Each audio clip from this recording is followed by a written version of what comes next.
Tarusbawa was born in the early 7th century, during the final years of Tarumanagara's rule. He was a noble of Tarumanagara, possibly from a high-ranking family that had close ties to the royal court. His lineage remains unclear, but historical sources suggest that he was related to the ruling dynasty of Tarumanagara, either as a prince or a powerful nobleman. His early life was likely spent in the capital city, where he received education in governance, military strategy, and religious teachings. During this time, Tarumanagara was in decline. Once a mighty kingdom that dominated West Java, with its advanced irrigation systems and strong military, it had weakened due to internal conflicts and external pressures. The last known king of Tarumanagara, Lingawarman, was struggling to maintain control. Tarusbawa, growing up in this era of uncertainty, was aware of the political instability that threatened his homeland.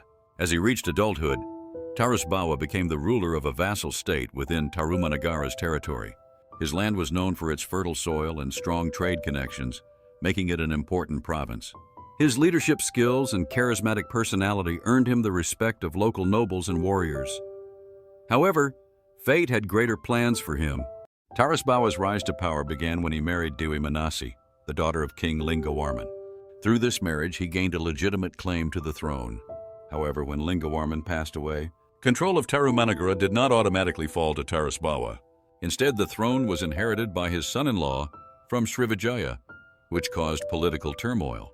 Many local nobles did not support the new ruler, believing that the kingdom had lost its true identity. Seeing the discontent among the people and the weakening central authority, Tarusbawa made a bold decision. He proclaimed independence from Tarumanagara in 669 AD and established the Sunda Kingdom. The capital was moved to Pakuan Pajajaran, marking the birth of a new dynasty. Tarusbawa's declaration symbolized the end of Tarumanagara's dominance and the beginning of a new Sundanese identity, separate from the influence of Srivijaya. The kingdom of Galuh, which controlled the eastern part of West Java, saw this as an opportunity. Retikandayan, the ruler of Galuh, requested that Tarusbawa divide the former Tarumanagara territories, making Galuh an independent kingdom. Rather than risk a war, Tarusbawa agreed, allowing Galuh to rule separately. This decision prevented bloodshed but weakened Sunda's influence as Java became politically divided. With his new kingdom established, Tarusbawa focused on building a strong and prosperous state, ensuring that his people had stability after the fall of Tarumanagara. The kingdom became known for its rice production, and Pakuan Pajajaran developed into a thriving economic center. Tarusbawa also reinforced Sunda's military defenses, aware that external threats could arise from the neighboring kingdoms of Srivijaya, Kalinga, and even Galuh. He ensured that Sunda's army was prepared for any conflict. Hinduism and Buddhism remained the dominant religions, but local Sundanese spiritual traditions also flourished. Tarusbawa was known to respect the priests and shamans, believing that their wisdom was essential for maintaining balance in the kingdom. He frequently consulted with religious leaders to seek divine guidance on important matters. While King Tarusbawa's reign is often remembered as a time of renewal and peaceful consolidation, his path was not free from challenges and political tensions.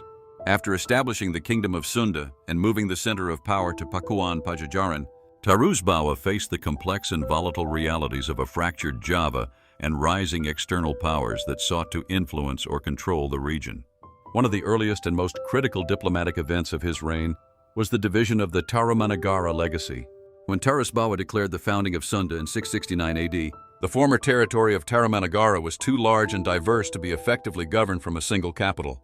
Retikandayan, the ruler of Galuh, proposed a division of the realm.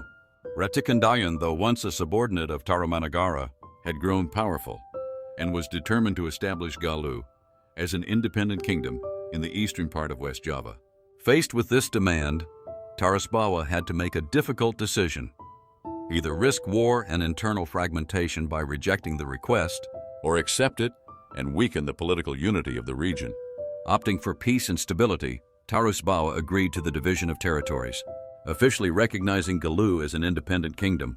Despite the peaceful outcome, tensions remained between Sunda and Galuh. Galuh, under the leadership of Retikandayan and his successors, gradually aligned itself with the powerful Srivijaya Empire, a maritime kingdom based in Sumatra that was quickly becoming the dominant naval and trade power in the Indonesian archipelago. Tarusbawa also had to navigate the growing influence of Kalinga, a Hindu-Buddhist kingdom located in central Java that had strong diplomatic ties with India and China. Kalinga's rulers were known for their administrative sophistication and military strength, and they viewed the newly formed Sunda and Galuh as potential rivals or allies in their efforts to dominate Java's internal trade routes. Tarusbawa worked carefully to maintain neutral relations, sending envoys and gifts to the court of Kalinga.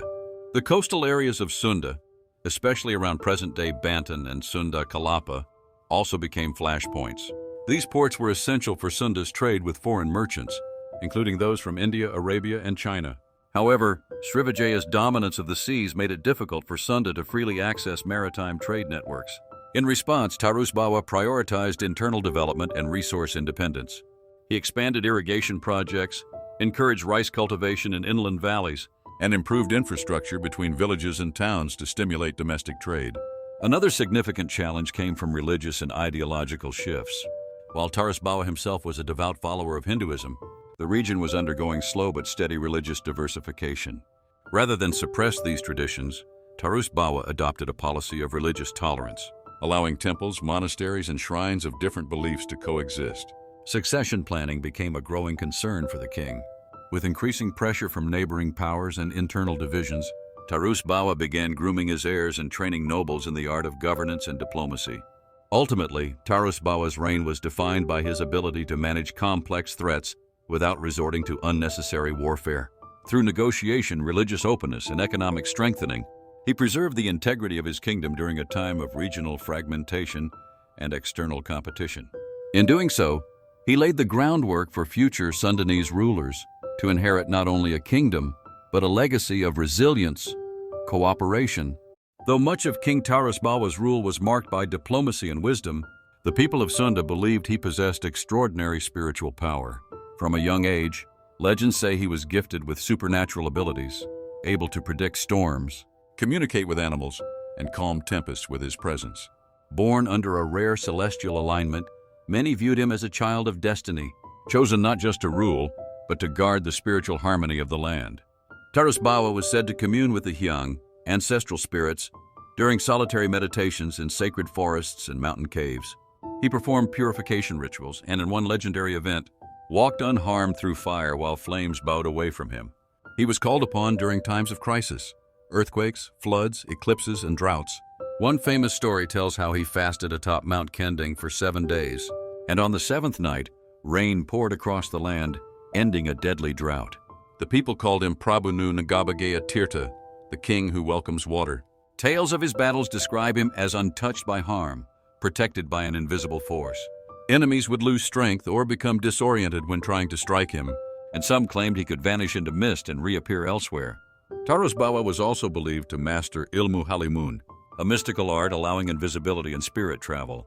Stories tell of his sudden appearances in remote villages to resolve disputes, then disappearing into the wind, earning him a reputation of being omnipresent, his spirit carried by nature itself. Another sacred element of his legacy is the keris ki Tunjung Setra, said to have been forged by a hermit near the Sitaram River. This mystical blade could detect lies, ward off spirits, and offer visions of the future. Tarusbawa used it not as a weapon, but as a spiritual compass during moments of great uncertainty. Respected by hermits and spiritual masters from distant places, they journeyed to Pakuan Pajajaran simply to feel his aura, believing his voice carried the power of mantras, and that the forest itself listened when he spoke.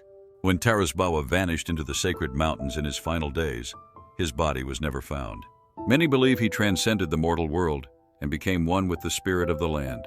Some say he returns in the form of a white tiger or mountain mist when Sunda is in danger. Offerings are still left at ancient stones where he once meditated, and his name is whispered in prayers for protection. Through these stories, Tarusbawa lives on not only as a great king, but as an eternal guardian spirit of the Sundanese people. Tarusbawa ruled for several decades, overseeing a kingdom that remained peaceful and prosperous despite external pressures. As he grew older, he focused more on spirituality and governance, preparing his successors to continue his legacy. Unlike many rulers who sought endless expansion, he prioritized stability and cultural identity, ensuring that Sunda remained distinct from other Javanese kingdoms. His death is believed to have occurred in the late 7th century, though historical records do not provide an exact date. Some say he passed away peacefully in Pakuan Pajajaran, surrounded by his family and closest advisors. Others believe he disappeared into the mountains, becoming one with nature in a mystical departure. Regardless of the manner of his passing, his impact on Sundanese history was profound. The Sunda Kingdom he established would continue for centuries, becoming a defining force in West Java. His decisions, particularly the division of Tarumanagara and the establishment of Sunda's political and cultural identity, shaped the future of the region. Even today, Tarusbawa is remembered as the father of the Sunda Kingdom, a leader who brought order to a collapsing empire and forged a new path for his people. His wisdom, diplomacy, and legendary strength remain an integral part of Sundanese heritage, celebrated in folklore and historical accounts.